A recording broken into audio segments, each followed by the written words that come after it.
সামনেই তোমাদের মাধ্যমিক পরীক্ষা এবং আজকের এই ভিডিওতে তোমাদের একটা স্টাডি প্ল্যানার, একটা মক টেস্টের প্ল্যানার দিতে যাচ্ছি।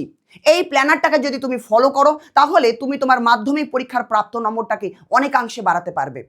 আমাদের কিন্তু প্রত্যেকটা স্টুডেন্টের, ইভেন তোমারও একটা টার্গেট রয়েছে যে মাধ্যমিকে আমাকে 90%-এর উপরে নাম্বার আনতে হবে, আর নাহলে 75%-এর উপরে। অনেকের টার্গেট থেকে আমি র্যাঙ্ক করে দেখাবো। সবার একটা টার্গেট থাকে, কিন্তু দেখা যায় প্রতি বছর ম্যাক্সিমাম স্টুডেন্টের ক্ষেত্রে তারা যে টার্গেটটাকে ফিক্স করে রাখে, বেশ কিছু প্রবলেমসের কারণে, বেশ কিছু মিস্টেক তারা করে পরীক্ষার আগে, যেগুলোর কারণে তারা যতটা টার্গেট সেট করে, তাদের মধ্যে সেই পোটেনশিয়াল আছে, সেই ক্ষমতা আছে সেটা অ্যাচিভ করার, কিন্তু তার থেকে তারা কিছুটা কম নাম্বার পেয়ে যায়। আমারও মাধ্যমিকের টার্গেট ছিল 95% নাম্বার আনবো, কিন্তু আমারও 91% এসেছিল। তার পেছনে বেশ কিছু প্রবলেমস ছিল এবং প্রতি বছর আমি স্টুডেন্টদের দেখি বেশ কিছু মিস্টেক তারা করে, যে মিস্টেকগুলোর কারণে তাদের নাম্বার একটু পরিমাণ কম আসে। সেই প্রত্যেকটা মিস্টেক এবং তার সলিউশন আজকের এই ভিডিওতে দিতে যাচ্ছি। 1 নাম্বার মিস্টেক, সবাই পড়াশোনা করে কিন্তু লেখার প্র্যাকটিস বেশি করে না, খুব অল্প পরিমাণে লেখার প্র্যাকটিস করে, যার কারণে পরীক্ষার হলে গিয়ে সঠিক সময়ের মধ্যে টাইম ম্যানেজ করতে গিয়ে বেশ কিছু প্রশ্নের উত্তর তারা খুব একটা ভালো লিখতে পারে না। হাতে লাগে একটু অনেকের খারাপ হয়ে যায়, অনেকের হাত চলে না পরীক্ষার হলে গিয়ে, সময়ের মধ্যে শেষ করার একটা প্রবলেম চলে আসে। সেই সমস্ত প্রবলেম, বা অনেকে এরকম হয় যে পড়েছি, যখন পড়ছি মনে হচ্ছে মনে থাকছে, কিন্তু অ্যাকচুয়ালি পরীক্ষার হলে গিয়ে যখন তুমি লিখতে আসছো তোমার আর মাথায় আসছে না লিখতে গিয়ে। এই ধরনের সমস্যা স্টুডেন্টের সম্মুখীন হয়, যার কারণে তাদের নাম্বার একটু হলেও কমে যায়। এবার তোমাদের যাতে সেই সমস্যা না হয় তার জন্য আমাদের কি করতে হবে, লেখার প্র্যাকটিস করতে হবে। লেখার প্র্যাকটিস কিভাবে করব? আমাদের মাধ্যমিক পরীক্ষা ফেব্রুয়ারি মাসে, আমরা এমনটা ধরে নেব আমাদের 2 জানুয়ারি থেকে মাধ্যমিক পরীক্ষা। দাদা মানে বুঝলাম না, ভালো করে শোনো। যারা 2 জানুয়ারির পরে ভিডিও দেখছো তোমরা 9 জানুয়ারি থেকে তোমরা ফলো করবে, বা যেই দিন থেকে ইচ্ছে তুমি ফলো করতে পারো। আমি একটু বুঝিয়ে দিই, ভালো করে শোনো।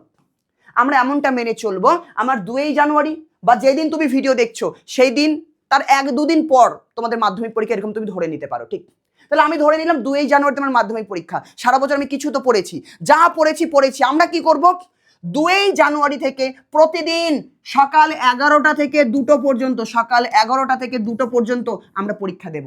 দাদা এই টাইম কেন? কারণ মাধ্যমিক পরীক্ষা হয় সকাল 11টা থেকে 2টো পর্যন্ত। তো প্রতিদিন যদি এই টাইমেই আমরা পরীক্ষা দিই, আমাদের ব্রেন এবং আমাদের হাতের আঙুলের মাসল সে 1 মাস ধরে ট্রেনিং এর মধ্যে দিয়ে যাবে, যে যখনই সকালের এই টাইম বাজবে আমাকে লিখতে হবে, হাতের লেখার স্পিড বাড়বে এইভাবে। তো ব্রেনের সাথে তোমার ওই জিনিসটা অটোমেটিক্যালি ক্যাচ হয়ে যাবে যে আমাকে এই টাইমে পরীক্ষা দিতে হবে। এবার মাধ্যমিকে সবার প্রথম দিন বাংলা পরীক্ষা থাকে, তাই আমরাও প্রথম দিন বাংলা পরীক্ষা দেব 2 জানুয়ারি। এইভাবে পরের দিন আমরা কি করবো, ইংরেজি পরীক্ষা দেব। এরকম করে পরীক্ষা দিতে দিতে জীবন বিজ্ঞান আমাদের 8 জানুয়ারির মধ্যে আমাদের কিন্তু পরীক্ষা দেওয়া কমপ্লিট হয়ে যাবে। এবার দাদা খালি পরীক্ষা দেবো, পড়াশোনা কখন করবো? আমার তো ঠিকঠাক সিলেবাসই এখনো কমপ্লিট হয়নি, বই ঠিকঠাক পড়িনি। সবার জন্য এই রুটিনটা কিভাবে ফলো করবে বলবো। তাহলে এইভাবে কি হলো, যদি আমি 2 জানুয়ারি থেকে শুরু করি, 8 জানুয়ারির মধ্যে কিন্তু আমার ওই সকাল 11টা থেকে 2টো অবধি আমার প্রতিদিন একটা একটা করে পরীক্ষা দেওয়া হয়ে যাচ্ছে। পরীক্ষাটা কিভাবে দেবো A to Z বলবো, একটু আমার কথাটা শোনো। তোমার পুরো স্টাডি রুটিন, স্টাডি প্ল্যানারও আমি এই মুহূর্তে বলে দিচ্ছি, ভালো করে শোনো। সকাল 11টা থেকে 2টো পর্যন্ত তুমি কি করছো, পরীক্ষা দিচ্ছ প্রতিদিন। তো ধরলাম প্রতিদিন আমার পরীক্ষা দিতে 3 ঘন্টা টাইম লাগছে। পরীক্ষা কিভাবে দেবে, পরীক্ষা দিতে গিয়ে কি কি জিনিস সতর্ক থাকতে হবে, সেই জিনিসগুলো বলবো। আমি একটু স্টাডি প্ল্যানারটা বলে দিই, অনেকের মনে হতে পারে পরীক্ষা দিলে পড়বো কখন, তো সেটা একটু বলে দিই। 3 ঘন্টা আমার পরীক্ষা দিতে লাগবে প্রতিদিন, হ্যাঁ। 1 ঘন্টা আমার লাগবে আমার ওই পরীক্ষার খাতাটাকে অ্যানালাইজ করতে, যে ওই পরীক্ষা দেওয়ার পর আমি নিজে বুঝতে পারবো আমি কি টাইমে কমপ্লিট করতে পেরেছি, কি কি সমস্যা এসেছিল।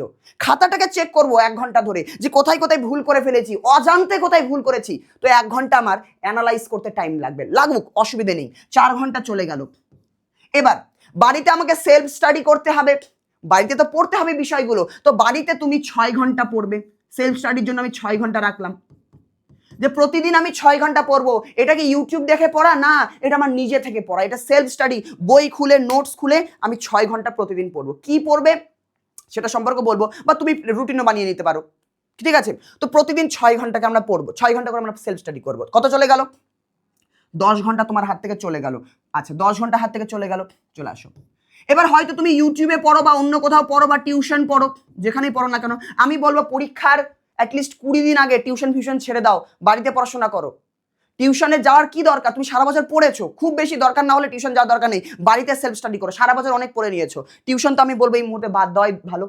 হ্যাঁ, বাড়িতে পড়তে পড়তে কোনো এক জায়গায় আটকে গেলে, কোনো এক জায়গায় সমস্যা হলো, তাহলে টিউশন মাস্টারের কাছে একদিন চলে যাও, সব জড়ো করে নিয়ে চলে যাও একদিন, ঠিক আছে। তো চলে গেল আমাদের 2 ঘন্টা, ধরো তুমি যেখান থেকে পড়ো। তবু ধরে নিলাম এই 2 ঘন্টা ধরো তুমি ইউটিউবের ক্লাস করো, কোনো এক জায়গায় করতেই পারো। তো 2 ঘন্টা আমি ইউটিউবের ক্লাস রাখলাম, যেখান থেকে করি না কেন আমি, তো 2 ঘন্টা ইউটিউবের ক্লাস রাখলাম, 12 ঘন্টা চলে গেল। আমার হাতে এখন আছে আর 12 ঘন্টা।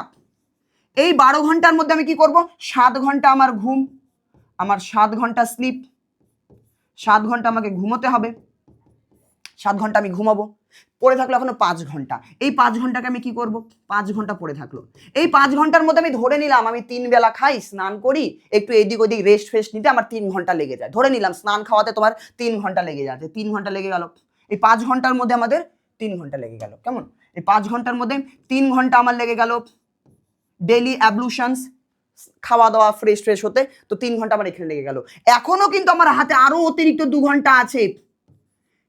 এবার কোনোদিন যদি এই 2 ঘন্টাকে তুমি পড়াশোনা করতে পারো তাহলে আরো বেশি স্টাডি হয়ে যাচ্ছে। এই 2 ঘন্টাটাকে তুমি তোমার মতো ইউজ করতে পারো, এটা তোমার হাতে রাখলো। কেমন? তো এটা আমাদের পুরো স্টাডি প্ল্যানার থাকবে। এর ফলে কি কি লাভ হবে, আমার ঘুম ঠিকঠাক হচ্ছে, মাথা ঠিকঠাক কাজ করবে। আমার খাওয়া দাওয়ার জন্য আমি 3 ঘন্টা রেখেছি, এনাফ 3 ঘন্টা, খাওয়া দাওয়া লাগে না, 1-2 ঘন্টাতে হয়ে যায়, তবুও 3 ঘন্টা আমি দিয়েছি। আমার হাতে 2 ঘন্টা আছে এক্সট্রা ফ্রি, এটাকে আমি আমার ইচ্ছে মতো প্রয়োজন অনুযায়ী ব্যবহার করব। আমি 6 ঘন্টা স্টাডি করছি, হতে পারে 2 ঘন্টা প্লাস 2 ঘন্টা তোমাকে হয়তো 4 ঘন্টা ক্লাস করতে হচ্ছে, ইউটিউবে করো বা অফলাইনে করো, যেখানেই করো তুমি তোমার মতো ইউজ করবে। তো মোটামুটি এটা আমাদের স্টাডি প্ল্যানার এইভাবে চলবে। এই স্টাডি প্ল্যানারে কি হচ্ছে, এগুলো তো হচ্ছেই, তার পাশাপাশি 6 ঘন্টা আমি সেলফ স্টাডি করতে পারছি, এটা সব থেকে বড় কথা, যে 6 ঘন্টা আমাদের সেলফ স্টাডি করতেই হবে। 6 ঘন্টার মধ্যে তুমি তোমার ইচ্ছে মতো সাবজেক্ট পড়তে পারো, 6টা সাবজেক্টে 1 ঘন্টা করে পড়তে পারো, বা এরকমও করতে পারো যে ও 2 তারিখে বাংলা পরীক্ষা দিতে হবে, তাহলে 1 তারিখে আমি সারাদিন বাংলাটাকে খুব সুন্দর করে পড়ে নিলাম, পরের দিন 2 তারিখে বাংলা পরীক্ষা দিয়ে দিলাম, 2 তারিখে বাংলা পরীক্ষা দিয়ে দিলাম। এবার বাংলা পরীক্ষা দেওয়ার পর বাংলা পরীক্ষা দুপুর 2টা শেষ হলো, 1 ঘন্টা রেস্ট বা যাই করলাম, বিকেল 3টে থেকে সারাদিন আমি ইংলিশ পড়বো এবার, কারণ পরের দিন ইংলিশ পরীক্ষা আছে, এটাও করতে পারো তুমি।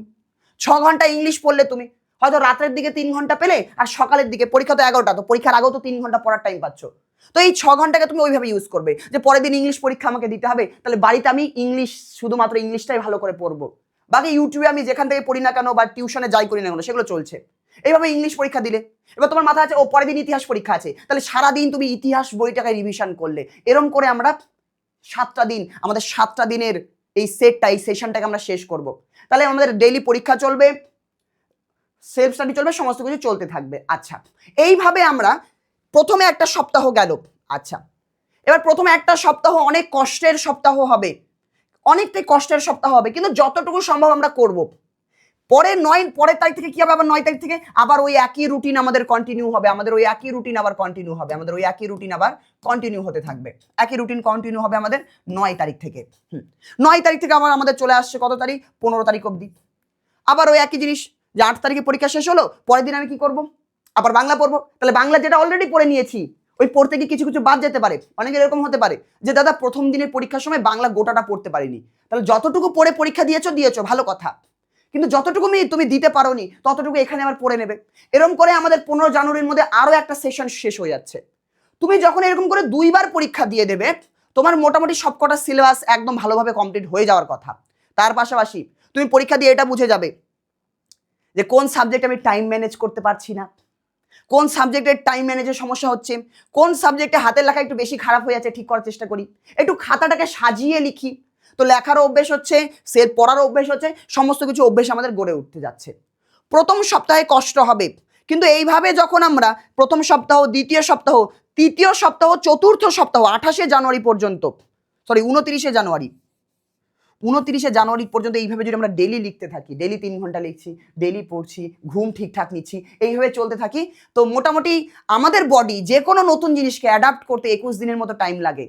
তো হতে পারে অনেকে পরে ভিডিও দেখছো, তোমরা হয়তো 28 দিন পাবে না, তোমরা হয়তো 1 সপ্তাহ পরে দেখছো, কেউ হয়তো পরে ভিডিওটা দেখছো, কিন্তু তুমি তাহলে হয়তো 3টে সপ্তাহ এইভাবে মানতে পারবে। অনেকে আরো পরে দেখলে অ্যাটলিস্ট 2টো সপ্তাহ দেখো। আমি মাধ্যমিক পরীক্ষার আগে মনে হয় 1 সপ্তাহ দেখেছিলাম, তাতেই আমার অনেক ভালো নাম্বার এসেছিল। টেস্ট পরীক্ষাতে আমার অনেকটা কম এসেছিল, কিন্তু মাধ্যমিকে 91 এসেছিল। তো তোমরা যদি এটাকে ফলো করো, যে কোনো স্টুডেন্ট, কিচ্ছু পড়োনি সারা বছর, কোনো ব্যাপার নয়, এই সারা বছর কিছু না পড়লে পরীক্ষা কি করে দেবে, তো সারা বছর কিছু তো পড়েছো তাই না। তো এখন এই মুহূর্তে কোনো এক জায়গাতে যদি কিছু না পড়ে থাকো, সাজেশন তুমি কালেক্ট করো কোনো এক জায়গাতে, ভালো জায়গা থেকে, আমরা তো সাজেশন দিচ্ছি, সেই সাজেশনগুলোকেই পড়ে পরীক্ষাগুলো তোমরা দাও, এইভাবে তোমরা পরীক্ষা দিতে পারো। তো এইভাবে পরীক্ষা দাও। এই পুরো রুটিনটা কোথায় পেয়ে যাবে আমি বলে দিচ্ছি। এক হতে পারে নিজে থেকে লিখে নাও পুরো রুটিনটা, এটা এক হতে পারে, বা আমি বলবো এই পুরো রুটিনটা যদি প্রিন্ট আউট বের করে নিতে চাও, যেন আমি প্রিন্ট আউট বের করে মুখের সামনে লাগিয়ে রাখবো দেয়ালে, তাহলে তুমি অ্যাকচুয়ালি করতে পারবে, নাহলে ভিডিও দেখে চলে গেলে হবে না, আর লিখতে লাগলে টাইম লাগবে। কেউ চাইলে লিখে নিতে পারো, না হলে ফিজিক্স দাদা অ্যাপে চলে যাবে, গুগল প্লে স্টোরে তো আমাদের ফিজিক্স দাদা অ্যাপ রয়েছে। এক সেকেন্ড, হ্যাঁ গুগল প্লে স্টোরে আমাদের ফিজিক্স দাদা অ্যাপ রয়েছে, সেই ফিজিক্স দাদা অ্যাপ ইনস্টল করে লগ ইন করে নিলে ফিজিক্স দাদা অ্যাপ যখনই খুলে যাবে এখানে ক্লাস রুটিন লেখা রয়েছে, সাজেশন এগুলো তো আমরা সাজেশন পাই, ক্লাস রুটিনে তুমি চলে যাবে, ওখানে আমাদের দুটো পেইড ব্যাচের রুটিন আছে, ওর নিচে নিচে দেখবে তুমি কেমন যে মক টেস্ট রুটিন, মাধ্যমিক মক টেস্ট রুটিন লেখা থাকবে, ওই মাধ্যমিক মক টেস্ট রুটিনে টাচ করলেই তোমার এরকম রুটিন চলে আসবে। তারপর রুটিনটাকে তুমি ডাউনলোড করে নিতে পারো, ডাউনলোডের অপশনটাও দেখিয়ে দিই।